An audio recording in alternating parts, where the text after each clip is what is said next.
Նոյեմբերի 25-ին ժամը 4:15-ին ոստիկանության Երևան քաղաքի վարչության օպերատիվ կառավարման կենտրոնից ոստիկանության Մալաթիայի բաժին գողության վերաբերյալ ահազանգ ստացվեց։ Դեպքի վայրը Ռաֆու փողոցի 31 հասցեում գտնվող հագուստի խանութ սրահն էր։ Օպերատիվ խմբով արագ արձագանքեցինք եւ հասանք դեպքի վայր, շրջապատեցինք տարածքը եւ հենց հագուստի խանութի միջից գողություն կատարելու պահին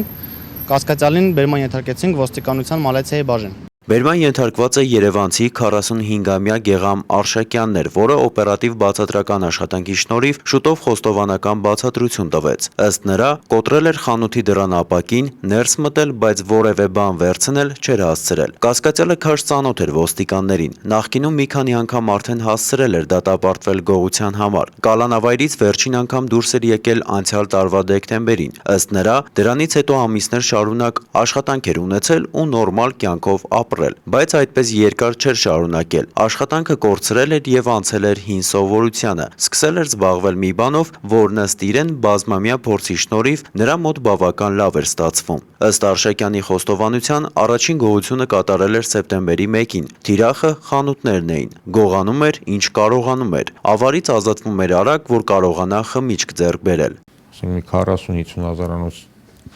ապրանքը 1000-1500 դրամը վաճառել եմ, որ խմիչքի մեկ էլ պապիրոսի փող լինի։ Նախապատրաստված նյութերն ուղարկվել են ոստիկանության Մալաթիայի քննչական բաժին, կատարվում է նախաքննություն։